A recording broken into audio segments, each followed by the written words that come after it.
All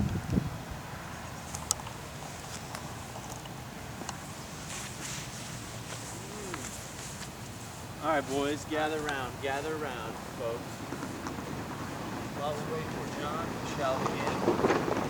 Hopefully the Osteen shows up. He likes to block the camera anyway, so we don't need it. So yeah, we've gone over putting, right? Yes. Learned stuff. Taught you stuff. That was nice. Sweet spot hitting. Talked about sweet spot hitting. And now this is obviously the short game. The short game is the toughest part of the game. As you know, it's frustrating. Probably not the most difficult. You know, you think it is because you miss this close putt or you chip it, you miss it, whatever it may be. But it's also the one thing that people get really good at. You know, it pisses you off more than anything when you're playing against somebody or they're hacking it around, but they get up and down every time. So, something that is interesting with the short game is guys who, like the older guys who maybe shoot, playing their whole life, their short game's incredible. Even though they might shoot 100, you know, their short game's incredible because you can do it a long time and people practice it. That's how you get better. And practice. You don't practice. Well, I don't get as much chance right now since I'm back to work. All that work. Yes, 6 days a week. Man. Machine. You practice. You practice. So, yeah, what we're going to go over, we're going to do a few drills and head out on the course and do some bunker work. Should be fun. So, when you chip, everybody has their own style, right? Like I'm not going to sit here and tell you there's one style because I probably don't do it fundamentally, you know, what you teach. You probably don't. So, we're not going to go over those things because you have your own style. We're going to go over the fundamentals, the basics, the stuff that everybody does, the stuff you have to do, that sort of thing. So, let's talk about what clubs you use, right? So, you always use the same club, Jim? I've been using a gap wedge. For the most part? Yes. When do you not use the gap wedge? If I have to get the ball up higher and land softer, then you use a 60. Alright, so I use 60 for pretty much everything. Yeah, nothing wrong with that. I use a 64 for the most part. I use 64 a lot too, and I actually do well at it, but I only use it when I need to get up and down. You know? Right, so I grew up in Seattle, and we had a lot of wet grass. And the only good club I had shitty clubs, right? And so I had one Cleveland 60. Thought it was the coolest club, right? So I use that for everything. So still to this day, I was D-lock and do different things. So you can get good with anything. Gap wedge is good. So the goal is to get it rolling as soon as possible, right? Why? Because I think there's just less area. It's harder to get the ball through the air. That's why if you're down, if you're trekking on the right line, you have a better chance of the ball going in. Yeah. Less chance for air. Exactly. There's two main reasons. Yeah, the two main reasons are you can read the green. You can pretty much guarantee that, right? You can't guarantee how it's going to spin or whatever it may be. Yeah, so exactly. So the thing is with the clubs is even though you might be using a 60 or a 56 or a whatever 52, you want to get that thing rolling. So whether it's de-lofting the club like I do, right? I'd take my 58 like I have here and I would put it back in my stance and kind of do that, which is great. Really getting it on the ground. So how do you do that? I mean, most people do this and they get used to it and they learn it themselves. But what are they doing? You know, why do you do that stuff? Fundamentally, does it make sense? Like, why wouldn't you just take another club with the same stroke? I mean, That's why I use it too. I also use a pitching wedge. yeah, but if you had to hit a flop shot with that, No. right? Yeah. Right. So let's hit some. I'm gonna grab a couple balls, but the sweet spot is again very important.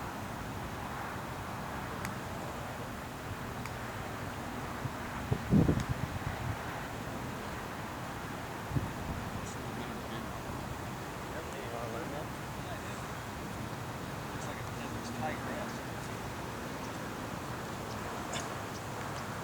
toe down, so it's flat. Yep. Now, right, like this, and then scoop. Hey, wow. Yeah, you'll get good at it. You gotta see my son. It's good. He's one of those guys that goes like this, and then goes like Oh, this, yeah. and then goes like this, and then goes. Oh yeah.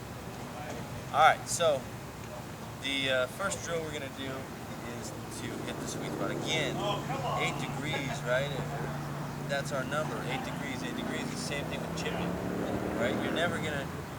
You can because you the lies. You can read the lie a little easier with this. So like, if I was to hit off of this, you know, if I do that, you know, you're gonna hit it like that. Right? That's hitting it down there. You don't hit like that. You don't even do that now, right? So, you know, obviously you de-loft it and you hit the sweet spot.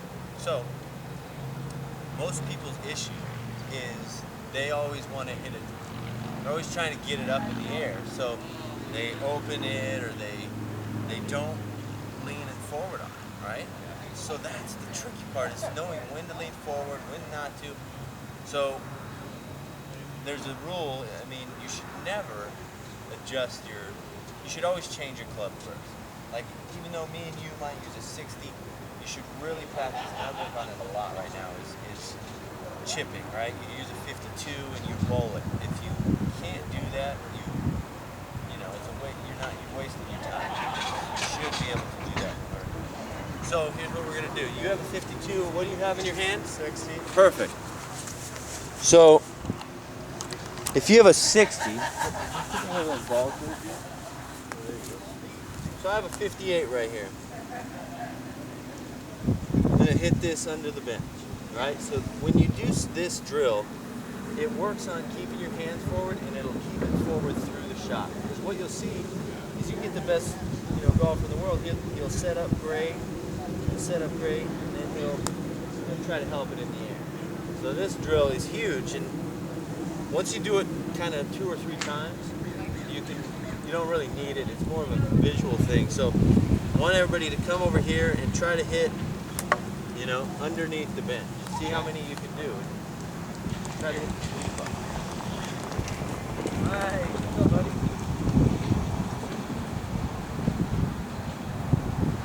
Whoa! Did you hit the sweet spot? What's going on, buddy? Blake. How you doing? Tied up in traffic, man. No worries. What are we gonna do today? A little bit of short game action. Short game. We just. Get a wedge, huh? You're okay. Here you go. Okay, cool. 58. You're okay with that? Yeah, I can work that as good as anyone. How about that? All right. So basically, all we talked about so far was just mostly sweet spot again with the short game. See, Jim, you flipped. Yeah, Yeah. I know. I had trouble with chipping. Yeah. There you go.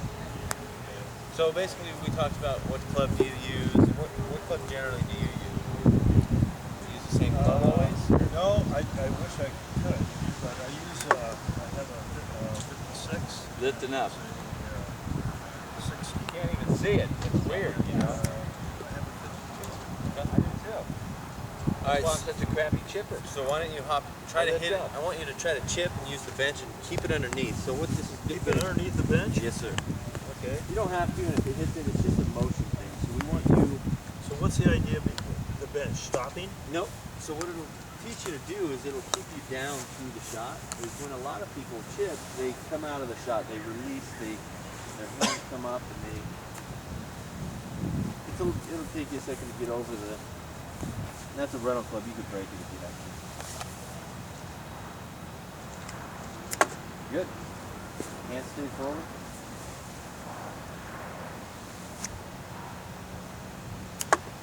Good. So I'm hitting the thing, right? So Yeah, which is fine. It's just a mental thing. So next, when you move down the road here and you don't have the bench, you still keep that in mind.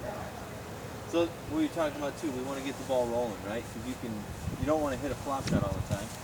You want to hit it down, you want to hit it low, and you want to get it started. Because you can read the green, you can't really read the other things. Tough to read spin. Good. So take a few and just go chip around and practice that, keeping the hands forward the whole time. Okay. Let's see if I can get it focused.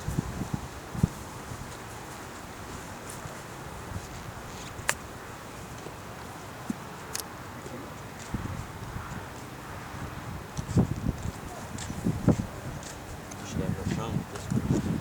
I know. So I just. you listen to that.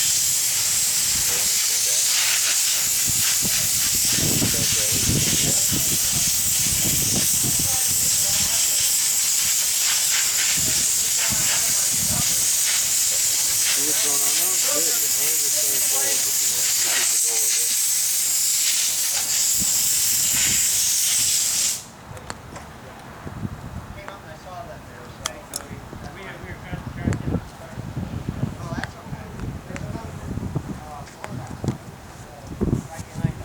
So, what do you think the optimal position? How many degrees forward you should be? What do you think that number is? 8. Yeah. I don't understand. 8 degrees. Just like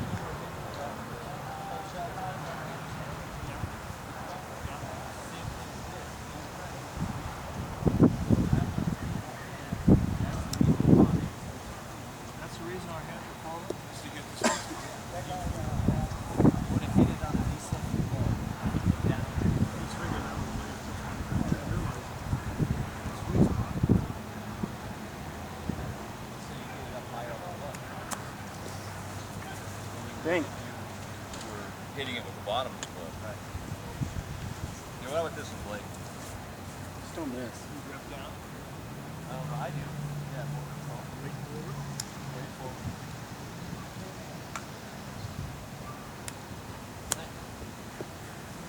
All right, so he just, brought up a good point. Does anybody have any questions on the ideal or the fundamental chipping? How you should stand, weight forward, feet back, ball where? I mean, do you guys? Yeah, I like that. Okay. I mean, I know weight forward, but I'm not I sure. understand you want the ball on the right here, right about here, Okay. on the inside of your foot. You want your weight forward. You want to open your stance. Get your butt at least 8 degrees. And don't ever let your hands get your butt get ahead of your hands. That's pretty good. That's kind of how. that's not it? The one thing that I would change, though, well, I wouldn't change. I would just clarify is when you say your stance is open, your feet are open, but nothing is ever. Your chest is still square, right? So the feet open is a lot of people think that's open. They're aiming left, right? So when they do that, like if I'm aiming at this flag and I turn my feet, I mean, look, nothing's going to happen. I'm not changing anything. I'm still going to hit it straight, right? So remembering that this is how you aim. You want to turn around the ball. You don't really ever want to think you're opening your stance. You want to open to the target or close to the target. So ideal position would be, a lot of people have their feet a little wider. So if you're chipping, you want to have a descending blow. So the narrower your stance is, the more descending it's going to be. Okay. So if you're pitching or you're trying to hit it over a bunker or you're in a bunker, yeah, you want to be stable because you're going to have a swing, right? You don't want to fall over. When you're chipping, I would. That's the chipping spot. So you want to, whether it's somewhere in front or back of your toe, feet together. You already got it. You just kind of chip. That's a chip. So a pitch obviously is up there, wider stance. So what you can notice next time you watch pros, you watch them on TV, notice it's crazy. Until somebody taught me this, I never thought about it in the book. But they changed their width of their stance a lot with chipping and pitching. And sometimes that's all they change. So if I want to hit it high, I would be wide. If I want to hit it low, I'll be here. So notice that when you're watching those guys, sometimes they'll be hitting a little chip and they'll be kind of like this. So just notice why is that the case? How does that affect? Why would this be hit high?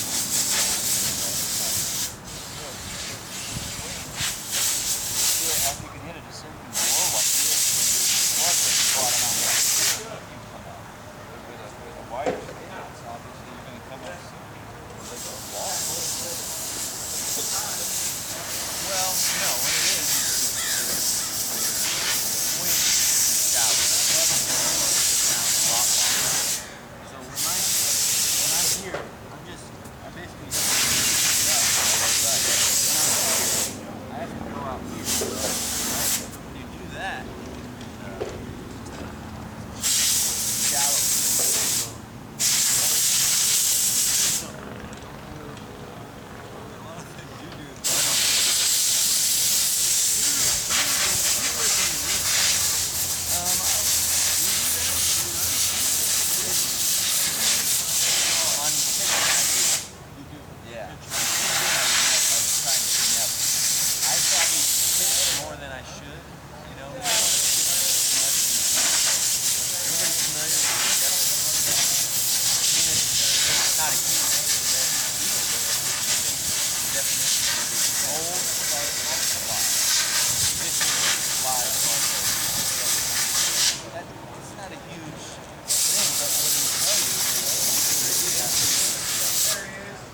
You always want to chip the top of it. You want to get the ball rolling as soon as you can. So if I have the option to chip, you should chip.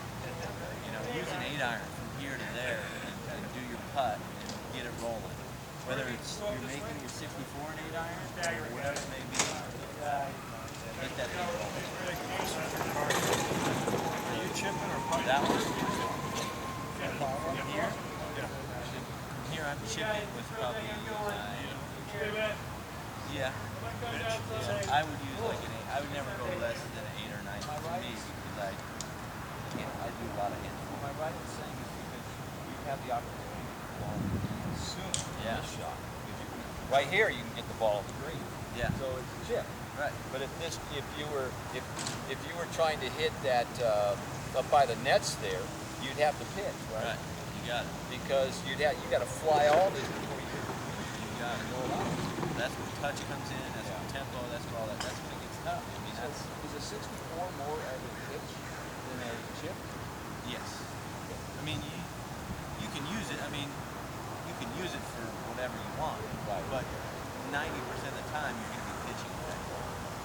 Because obviously the idea that I mentioned before, you want to get the ball down on the ground as soon as possible. Yeah, you can That's trust the ground. Like I can read the green, right? I can't guess on if it's gonna So spin. that's why I putt from the green, Right. even if I'm off the green. Yeah. Whether I'm more reliable, I get the ball on the ground the whole way. Right. Well, the less off the club, the better. You got it, exactly. So here's the if you were to chart it out, right? You take like let's steal Jim's clubs. They're kind of a mishmash of All right, so here's the math and the chart. So you take 1, 2, 3. You got 3 feet. Your goal should always be to land the ball 3 feet onto the ground. So right. So now you have No matter what your no matter what your distance is.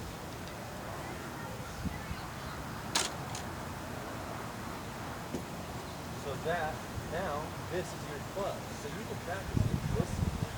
This is my 8-iron. If I'm here, it's my 9-iron. If I'm here, it's my pitching wedge. Right? So you have to hit it higher. You don't want to hit your 9-iron from here, it's gonna go over the green. It's gonna land here, roll all the way over. So you can sit here and practice and do the same swing. That's the goal, is to be able to do the exact same swing.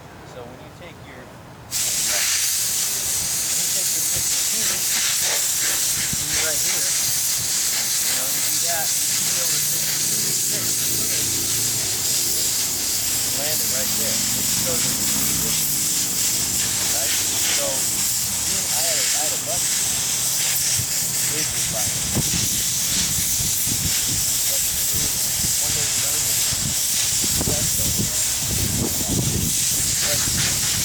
Golf, he literally step off everything, and he's coming in, do this, go to his club, and look at his car. It's really broke it down.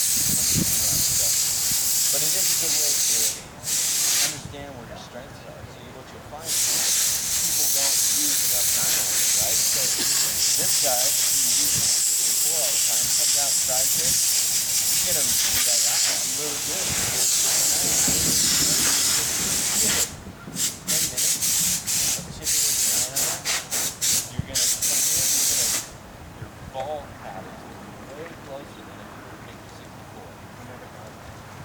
The hard part Yeah, is, I mean, it's here's the hard part though, if you don't practice it, it's very difficult because you pull that 8-iron out of your bag and you hit that ball so far past the pin, Right, because all of a sudden you've got all this extra punch in your club you never knew you had. You're right. And if you don't practice that 8-iron, sometimes it's better to pull the other club out of your bag.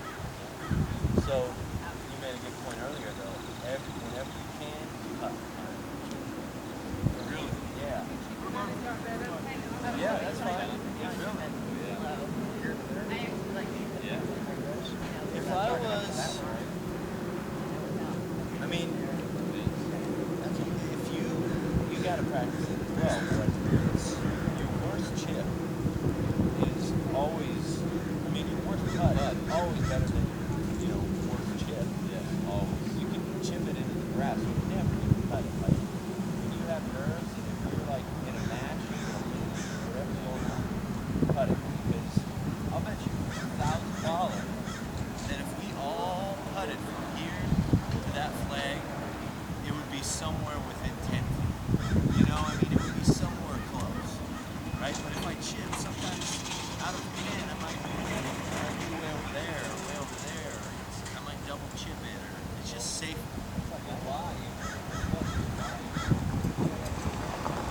Yeah.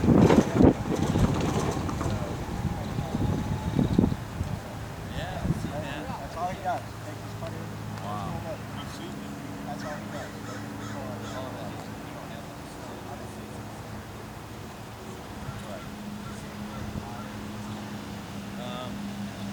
If you understand the spin, right? So this is going to come out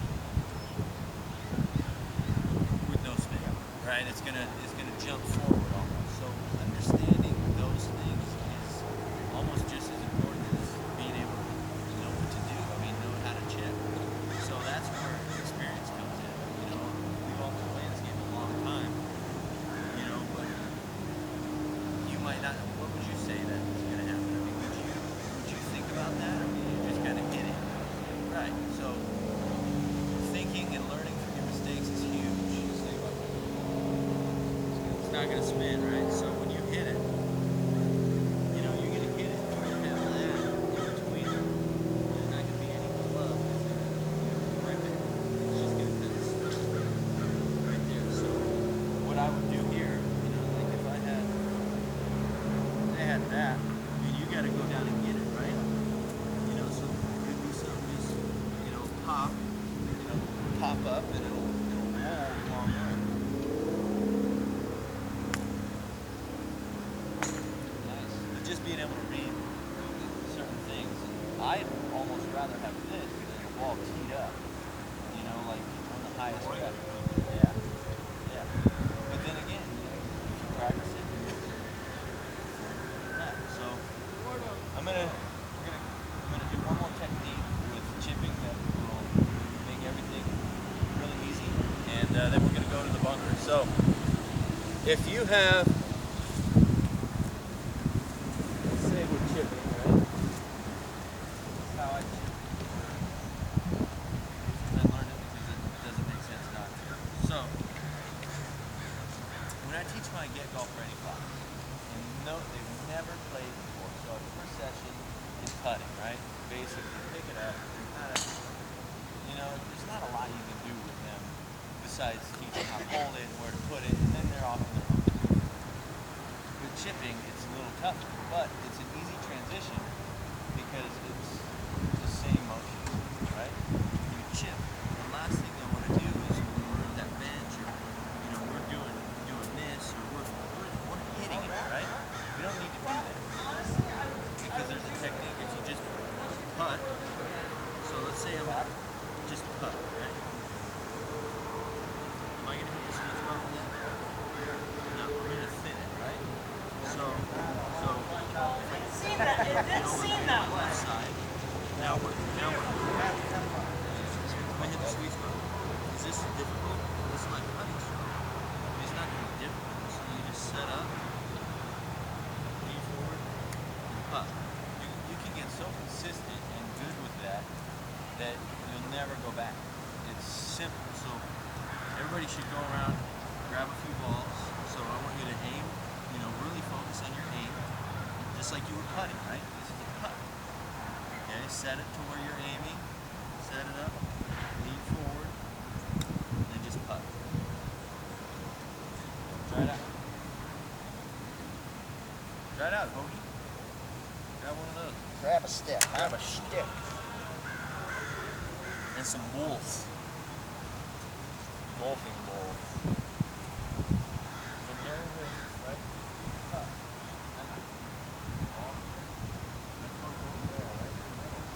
Just literally like you get a putt.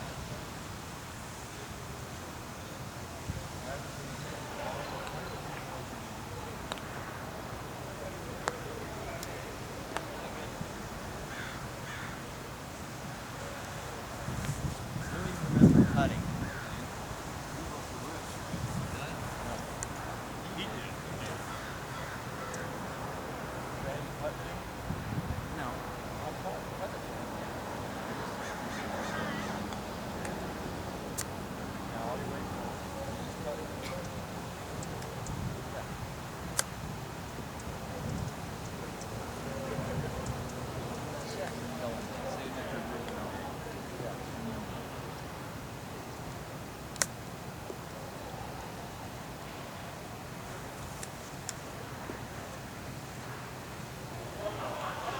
Hey, putt, Jeremy. Monster. Make it in the small hole. Chipped it in the small hole. Yeah, when you're a cross-handed putter, you can't do it like a putt. No, you can cross-hand it though. Really? Oh yeah. That's like that guy in Big Break. Yeah.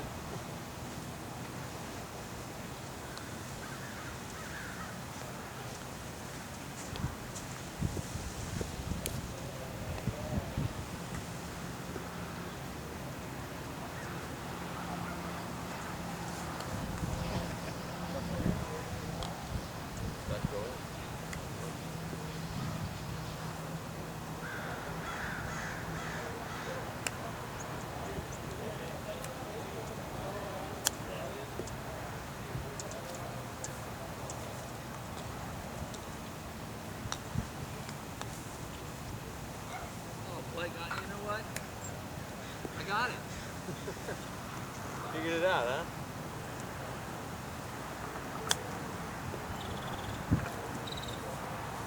My putting's been good too. So there you go. And then you'll find yourself starting to read chips. You know, I'm gonna play a cup out and start making. Amazing.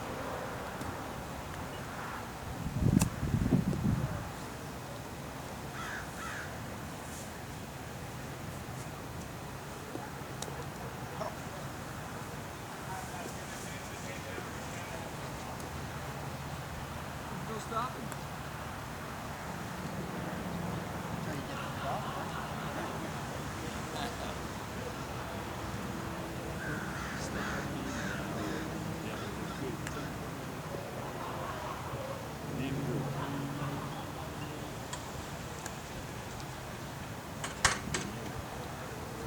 Hey. Alright, so does anybody kind of understand the point of this? Trying to keep it simple, right? Yes. Putt pressure I like it. Just like a putt. just like putting. I can't emphasize that enough about this. With the weight forward, it gets you to the sweet spot. Just sweet. Jeremy? Yeah. What's up, man? So, Chris, I've Running Griffey shot.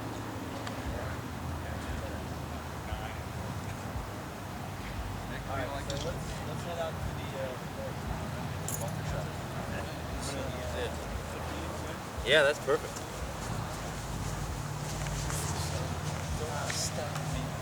Jeremy's glasses are here.